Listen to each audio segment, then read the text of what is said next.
In this video, I'm going to show you how to deploy website on Netlify. So firstly, open up Netlify and log into your Netlify account.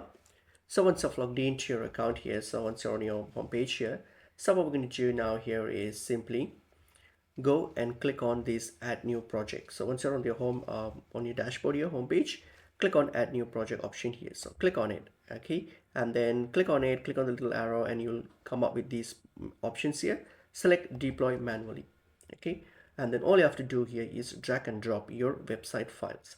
When you drag and drop your website files, make sure all the files are in a zip format, because that will be much better if you can like zip it all as one folder and then drag and drop it here. So you can simply do that. So for example, I've got my folder here, so I'm going to just drag and drop it here. So here, drag and drop your website files. It's better to have it as a zip file, so you can just combine all your files into a zip file and then just drag and drop it. So for example, I've got here my website files, just drag and drop it here. Once that's done, this will now uploading. So depending on your file, how heavy your file, it might take a while, so just wait for it to upload. So once it has been uploaded, then here it will start like your deploy, start doing the deployment here.